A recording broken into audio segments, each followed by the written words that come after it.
¿Cuál es el mejor método de evangelismo? Creo que todos los que en algún momento nos hemos preocupado por compartir nuestra fe, nos hemos preguntado cuál debe ser el método adecuado. Y entiendo que lo más importante no es el método, que lo importante es que comuniquemos correctamente el Evangelio. Eso es lo que Cristo nos ha mandado, predicar el Evangelio a toda criatura. Nuestra tarea ha sido exitosa y bien hecha si logramos comunicar bien el Evangelio. Sin embargo, para hacer esto, muchas veces pensamos en qué técnicas podemos aplicar. No sustituye la oración, no se sustituye la dependencia del Espíritu Santo, pero pensamos, ¿cómo puedo ser sabio para evangelizar en el contexto en el que estoy? Ya sea entre mis compañeros de trabajo, mis compañeros de estudio, la persona que está al lado en el ómnibus, mi vecino, mi pariente, mi familiar. ¿Cómo podemos compartir el Evangelio?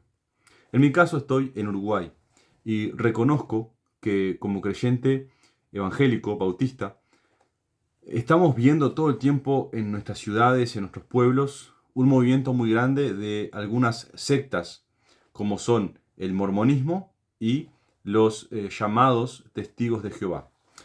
Y esta gente es insistente, es constante y está visitando puerta a puerta a los vecinos de las distintas ciudades y pueblos.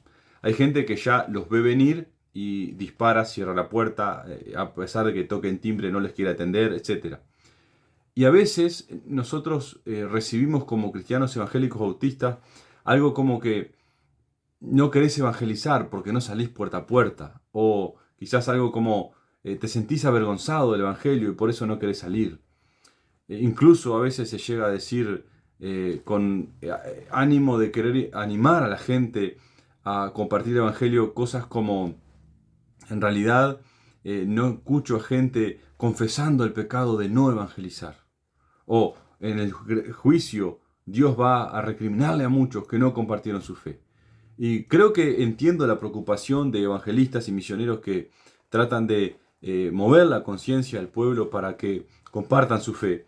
Pero es válido preguntarnos en nuestro contexto cuál es el método ideal o cuál es la forma más práctica y más efectiva de llegar a comunicar el Evangelio y obviamente mediante la gracia de Dios llegar a lograr la conversión de las personas. Tengo un tío que es pastor en la ciudad de 33, acá en Uruguay, el pastor Rubén Rodríguez, y él me decía que es muy efectivo en su ministerio, por lo menos en lo que él ha visto, el evangelismo por medio de las relaciones interpersonales. La mayor parte de la gente que ha llegado a convertirse a lo largo de su ministerio ha sido porque con un compañero de trabajo compartieron su fe, con un compañero de estudio, con el vecino, con el amigo, hicieron una reunión en las casas, un grupo de estudio, un pequeño culto en el garage, en la pieza, en un anexo, en una célula, etc. Así que por medio de relaciones. Pero, ¿cómo llegar a ese punto? ¿Cómo lograr esas relaciones? Creo que hay algunas cosas que son importantes y quiero dejar en este video algunas reflexiones. Si te está siendo interesante el contenido, espero que me dejes un me gusta, un comentario con tus reflexiones sobre esto. ¿Cuáles crees vos que son los mejores métodos en tu lugar, en tu país, en tu ciudad, en tu pueblo, en tu contexto? Quizás estás en el campo. ¿Cómo podrías compartir tu fe?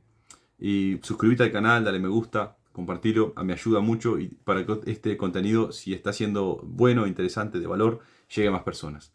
Pero bien, quiero compartir cuáles son mis reflexiones en cuanto al tema.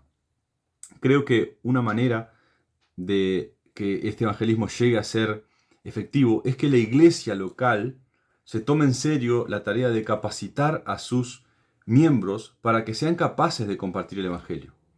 En ese sentido, hay un curso de los hermanos Kirk Cameron y Ray Comfort en los pasos del maestro que yo recomiendo, pues enseña un método práctico y sencillo por medio de preguntas y respuestas, además utilizando cosas que aparecen en las escrituras como lo de pasar de conversaciones corrientes, terrenales, mundanas, a el plano espiritual, eterno, para hablar de las cosas de Dios, y cómo tú puedes darle giros a conversaciones cotidianas para presentar el Evangelio de una manera correcta, utilizando la ley para mostrar la culpa y la condenación, presentando correctamente a Cristo en su obra de redención y llamando a la fe y al arrepentimiento.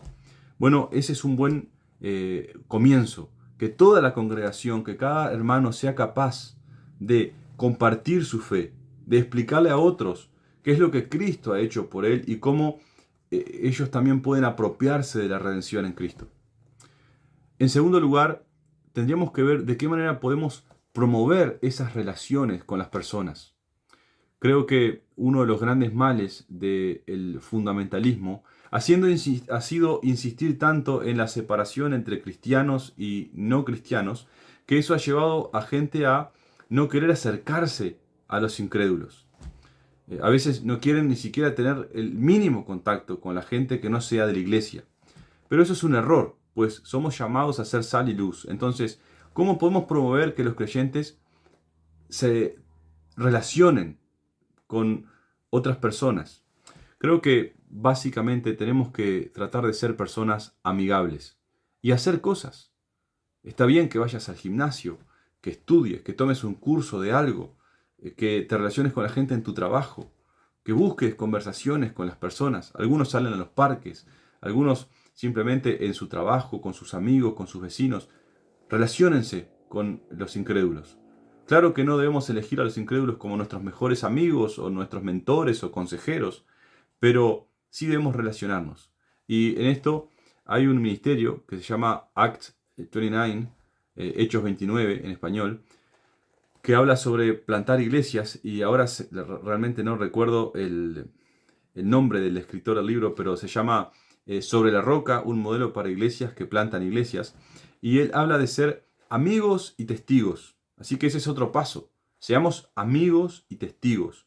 Mientras nos relacionamos con otras personas, mientras tenemos trato con gente que no cree en Cristo, seamos amigables, simplemente por el hecho de ser buena gente, de relacionarnos bien, de servir al otro, de hacerlo pasar un buen momento. Y en esas relaciones, cuando surja la posibilidad, e incluso cuando nosotros tratemos de promover esas conversaciones, entonces seamos testigos de Cristo. Contemos lo que Él ha hecho por nosotros. Ahora, yendo un poco más allá, hemos dicho dos cosas hasta aquí: que cada persona de la congregación sepa compartir el Evangelio. No digo que sean todos predicadores, pero que sepan explicar el Evangelio y llamar a la gente a la fe. Y en segundo lugar, que se relacionen para que sean amigos y testigos, como estamos diciendo, y entonces compartan el Evangelio.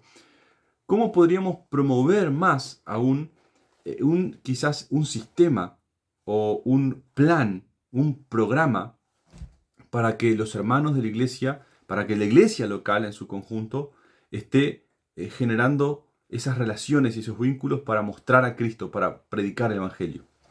Bien, estuve leyendo una revista que se llama Pensamiento Cristiano.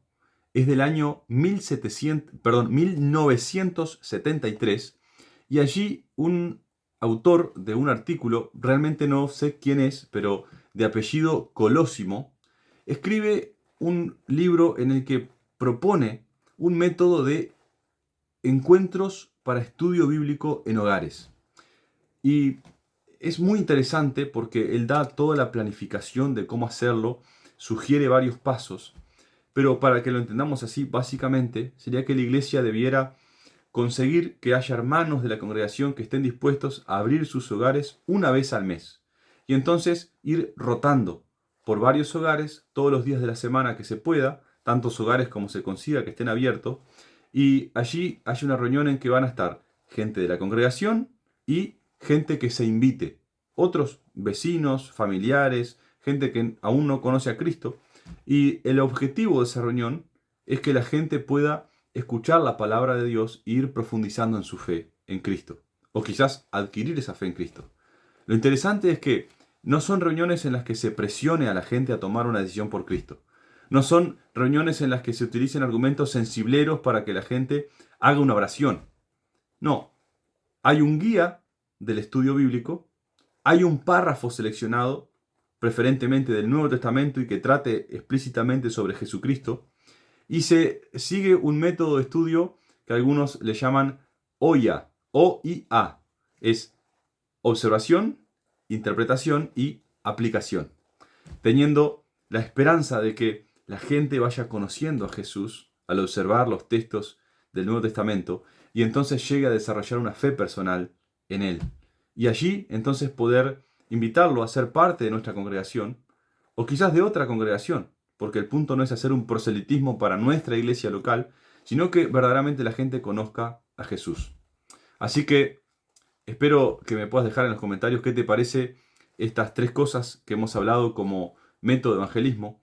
Yo personalmente debo decir que no tengo la experiencia como para decir esto realmente es lo que funciona, pero dado el tiempo que hace que vivo acá, porque soy de acá de Uruguay y vivo en el interior del Uruguay, en un pueblo pequeño, pienso que quizás esto sería más efectivo que el puerta a puerta. E incluso pienso que podríamos añadir un cuarto punto y decir que hagamos el puerta a puerta, pero no para venir y en frío predicarle a la persona y generar más rechazo que apertura, sino quizás hacer algo que sea más como propagandístico quizás, como simplemente para hacernos notar que estamos en el barrio y que tenemos disposición de llegar a las personas con el mensaje de Cristo. Algo así como llegar y en vez de venir, somos cristianos evangélicos, queremos predicarle la palabra de Dios, puede ser algo más sencillo como, mirá, no te vine a hablar de religión, a invitarte a la iglesia, si me regalás un minuto, te quiero dejar un folleto con lo que nosotros creemos y un listado de algunas actividades de la iglesia por si tenés algunas inquietudes espirituales y quieras acercarte. No precisás venir a nuestros cultos, tenemos reuniones de estudios bíblicos en los hogares que son muy interesantes porque allí estamos observando el texto bíblico y aprendiendo directamente qué fue lo que dijo Jesús. Esto puede ser que permita que la iglesia marque su presencia en el pensamiento de la gente, que haya gente que sepa que hay una iglesia, que está pendiente, que quiere llegar, y entonces esa gente pueda llegar a los estudios bíblicos de las casas de una manera más amena, más cercana, más íntima, porque al uruguayo en general no le gusta hablar de política, de religión, porque genera discusiones, no le gusta hacerlo en público, para afuera, le gusta más en la intimidad, y entonces así podríamos estar compartiendo el Evangelio. Sin más, espero que esto haya sido útil y nos vemos en un siguiente video. Un abrazo.